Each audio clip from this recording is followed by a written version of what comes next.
Hello and welcome back to the Movie Memo Recaps. Today we are going to recap a 2010 movie titled Wrong Side of Town. Please be advised that there will be spoilers ahead. In a shadowy corner, two Mafia enforcers were mercilessly torturing a man. The atmosphere was thick with tension as their boss, Seth, arrived and took control of the grim situation.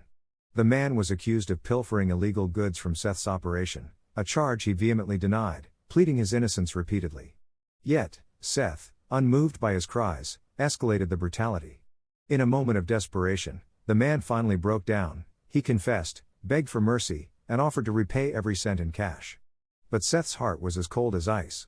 Without a moment's hesitation, he issued the fatal command. The thugs executed the man and unceremoniously disposed of his body in the depths of the sea. The narrative then shifts to Bobby, who was at home engaged in a task of cutting wood with a chainsaw.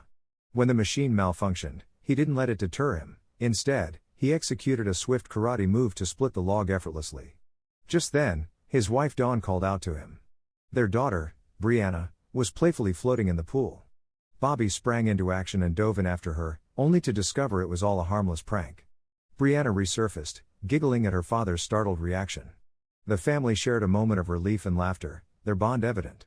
About half an hour later, Bobby's new neighbor, Clay, paid a visit. He introduced himself and asked to borrow a hammer for some repairs in his house. After some time, Clay returned the tool and, as a gesture of gratitude, invited Bobby and Dawn to join him and his wife, Stormy, for a night out at a nightclub. Initially reluctant, Bobby tried to decline, citing that it wasn't his scene.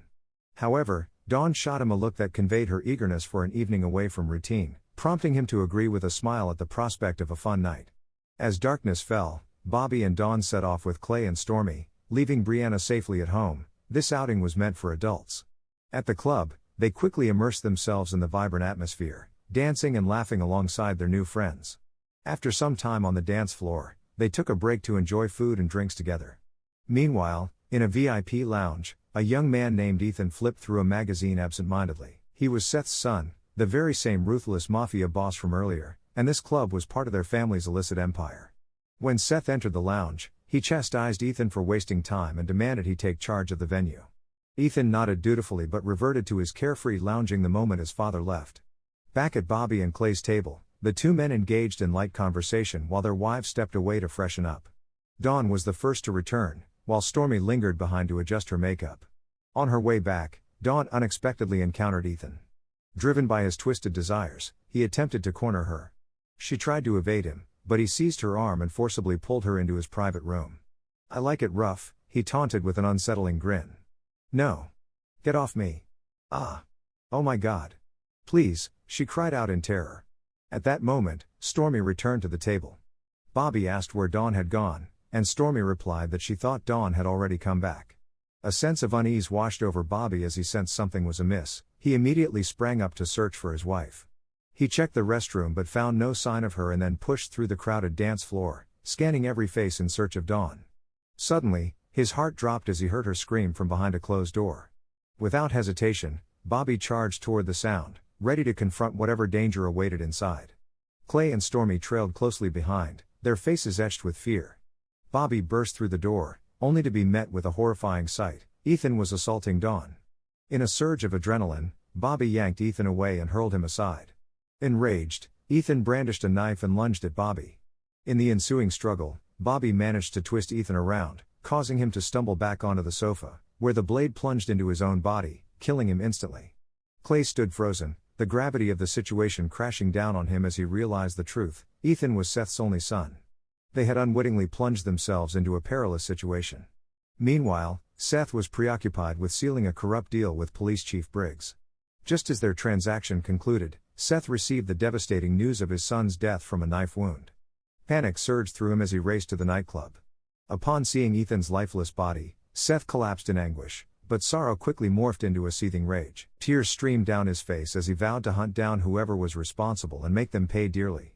An hour later, Bobby and the others found themselves under harsh interrogation lights, facing a detective. Bobby recounted the events without reservation, confident in his innocence. He explained that he had only acted to protect his wife from Ethan and that he had never touched the knife. Ethan's fatal stab was a result of his own actions. After hearing Bobby's account, the detective went to brief Chief Briggs, laying out the evidence. Bobby was not guilty, He had acted solely in defense of his wife, and there were no fingerprints on the knife linking him to the crime. Briggs listened intently before issuing a straightforward directive: let Bobby go. Minutes later, however, Briggs received a call from Seth. The grieving Mafia boss demanded to know who had taken his son's life. When Briggs revealed it was a man named Bobby, he explained that Bobby had been cleared of any wrongdoing. He had merely defended his wife, and the knife bore no trace of him. But none of that mattered to Seth. Blinded by grief and thirsting for vengeance, he wanted Bobby dead. Without hesitation, he instructed 2 of his men to spread the word throughout the city's underworld. A bounty of $100,000 would be awarded to anyone who could capture Bobby alive. The men moved swiftly, igniting a citywide manhunt for Bobby. In that moment, the city transformed, its streets, shadows, and inhabitants morphing into a ruthless hunting ground. No longer was Bobby merely fighting for his life, he was ensnared in a deadly game he never consented to play. As Bobby and the others made their way home, 2 cars suddenly cut them off, one in front and one behind. Instinctively, Bobby recognized this as Seth's doing. Thinking quickly, he swerved sharply and initiated a high-speed chase through the streets. During the pursuit, Bobby veered into a basement parking lot, concealing their car among rows of parked vehicles. He urged Clay to take their wives and slip away to safety at the end of the street while he drew the gangsters away from them. Bobby deliberately stepped out into the open, drawing the gangsters' attention. They spotted him immediately and surged forward, giving Clay the opportunity he needed to escape with Dawn and Stormy, just as Bobby had orchestrated. As Bobby sprinted through the building, the gangsters pursued him relentlessly. In a desperate bid for survival, he scrambled up a stairwell but was struck in the leg by gunfire, causing him to crash to the ground. The gangsters witnessed his fall, and with the sound of police sirens growing closer, they fled, convinced he was dead. However, Bobby was far from finished. He had only pretended to succumb to his injuries. Injured but alive, he managed to pull himself up and limp down the street, eventually reuniting with Clay and the others, exactly as he had planned. Upon their reunion, Bobby ordered Dawn, Clay, and Stormy out of the car, insisting it was no longer safe. He led them on foot toward the police station, but just before they could reach their destination, a red car screeched to a halt in front of them, blocking their path. 3 gangsters leapt out, ready to seize Bobby. In that moment, the gravity of his situation struck him. Seth, the Mafia boss, had placed a $100,000 bounty on his head, alive. Realizing he was now the target of a citywide manhunt, Bobby wasted no time. Drawing on his combat training, he swiftly took down 2 gangsters and turned his gun on the last one. They commandeered a red car and sped off toward the police station. Once there, Bobby demanded protection, warning the officers that if they didn't intervene, he would confront Seth's men himself, and he wouldn't hesitate to act without their assistance. Police Chief Briggs looked at him incredulously and asked what made him so fearless. In response, Bobby revealed his ID, which confirmed his identity as a former Special Forces soldier who had seen combat in war zones across the globe. Shocked by this revelation, Briggs promised to try to pacify Seth. He provided Bobby with his personal number, instructing him to go home for now but to call immediately if any further trouble arose. Bobby and the others decided to take a taxi home, hoping to avoid any more complications. "Sorry for any inconvenience, Department of Policy," Bobby said with a wry smile. "But don't worry, the city will cover the fare. My cell number's on the back of this card. If you need anything, just give me a call." "Thank you, Detective." However, their plans quickly unraveled when the driver pulled into a gas station, claiming he was nearly out of fuel. Stepping out under the pretense of needing the restroom, he left Bobby and the others vulnerable. Within moments, several gangster cars rolled in and surrounded them. With no choice but to confront them, Bobby stepped out. The gang leader calmly stated that they only wanted Bobby to come quietly. Bobby refused outright. Instead, he steeled himself and began to take them down one by one. "Going somewhere, buddy? You better get out of my way before you find out what happens when I lose my sense of humor," he warned. In the midst of the chaos, Bobby found himself face to face with a massive thug. It was a brutal confrontation, but Bobby's combat skills prevailed as he took down the giant. As more gang members closed in around him, Bobby pulled his gun to keep them at bay before diving back into the taxi and speeding away just as they reacted. The stakes had never been higher. This was no longer just about survival, it was about fighting back against a relentless enemy who had declared war on him. After a brief drive, Bobby found a secluded spot and instructed Clay to take the others home while he sought out an old friend. Don was reluctant to leave without Bobby, but Bobby reassured him that he would catch up soon. With a heavy heart, he parted ways and set off on foot, determined to find help. He walked until he reached a bar owned by Big Ronnie, a man who had once fought alongside him in the Special Forces. Bobby hoped Ronnie could offer him some assistance in his time of need. Upon entering, Bobby revealed to Ronnie that he was being hunted by Seth. The moment Ronnie heard Seth's name, he tensed, a shadow of fear crossing his face as he asked if Bobby was the one responsible for Ethan's death, Seth's son. Bobby clarified that Ethan's demise was the result of his own reckless actions, but Ronnie remained visibly shaken. He shook his head, stating he couldn't get involved with Seth, the most feared Mafia boss in New York. With no other options available, Bobby turned and quietly exited the bar, now alone once more. Meanwhile, Clay and the others arrived home safely. Dawn rushed inside, followed closely by Clay's family. The first thing she did was check on Brianna, who was peacefully asleep in her room. At the same time, Chief Briggs met with Seth, attempting to reason with him. He warned Seth that it would be wiser to cease the pursuit of Bobby, explaining that Bobby was a former Special Forces soldier capable of decimating Seth's entire crew without breaking a sweat. But Seth was undeterred, his obsession with hunting Bobby outweighed any concerns for his own men's safety. "I've dealt with trained killers before," he scoffed. After Briggs departed, Seth called one of his men, issuing a chilling order to kidnap anyone in Bobby's house. Armed with Bobby's address from an informant, Seth plotted to use this information to his advantage. The narrative shifted back to Bobby as he made his way home through a tranquil park. Suddenly, he found himself surrounded by a swarm of gang members eager to claim the bounty Seth had placed on his head. Their leader brandished a gun, but Bobby stood resolute, he refused to surrender. A fierce battle erupted, one man against many. Bobby fought valiantly, taking down thug after thug, but the overwhelming numbers began to wear him down. Soon enough, he found himself cornered, battered and gasping for breath. Just as they were about to drag him away, Big Ronnie arrived and commanded them to back off. The gang leader shot back defiantly, reminding Ronnie that Seth had offered $100,000 for Bobby's capture and even attempted to entice Ronnie with a share of the bounty. Faced with the dire circumstances of his failing bar, Ronnie appeared tempted by the offer. Bobby's heart sank, he couldn't fathom that Ronnie would betray him after all they had endured together. He reminded Ronnie of the countless times he had saved his life in battle. Ronnie stood there in silence, visibly torn between loyalty and self-preservation. In a moment of clarity, he made his choice. With swift resolve, he spun around and shot the gang leader dead before turning his gun on the rest of the gang. "I said I changed my mind. Let him go." "You're taking him in," he declared fiercely. "He's worth $100,000. One thug protested. "I'm taking him in. Am I not speaking English?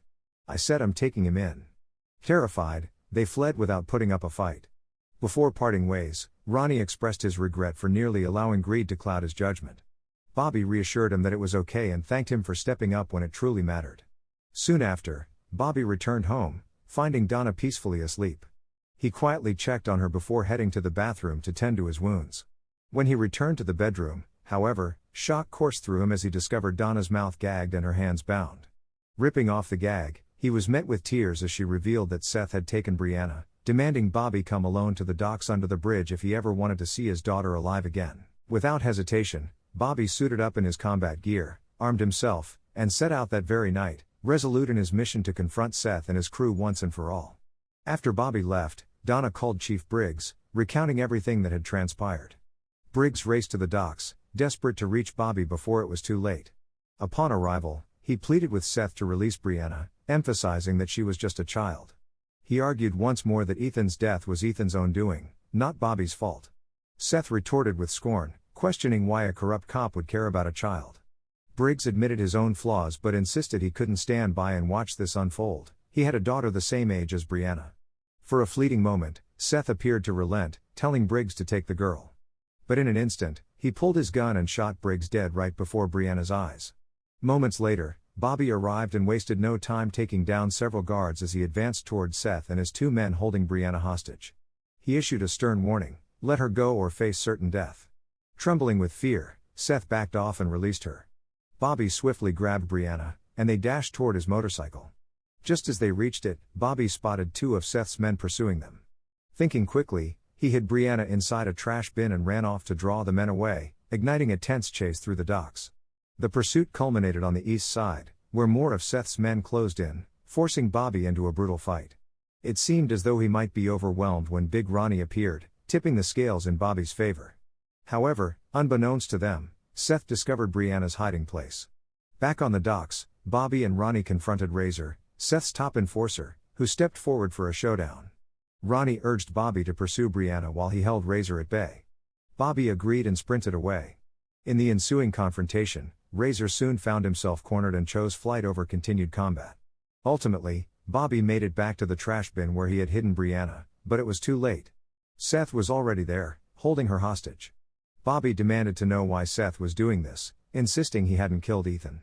Seth coldly replied that it didn't matter, someone had to pay for his son's death. Bobby pressed him further about his true intentions, and Seth made it clear, he wanted Bobby dead. That was the only way to settle the score. Steeling himself, Bobby told Seth to do what he had come to do. But as Seth lunged for the kill, Bobby struck first in a sudden twist of fate, leaving Seth fatally wounded. Believing Seth was dead, Bobby pulled Brianna close and apologized for dragging her into this nightmare. Just then, Seth stirred, still alive and reaching for a weapon. Bobby reacted just in time to secure it and ensure Seth was truly finished. As they turned to leave, Razor emerged and launched a brutal attack on Bobby. The fight was fierce, pushing Bobby to the brink of defeat under Razor's strength. At that crucial moment, Big Ronnie arrived and took Razor down, saving Bobby from certain death. With the immediate danger finally behind them, Bobby expressed his gratitude to Ronnie for everything he had done. Together, Bobby, Brianna, and Big Ronnie finally made their way home at last. Thank you for watching. If you are new, don't forget to subscribe for more recaps. Until next time, have a nice day.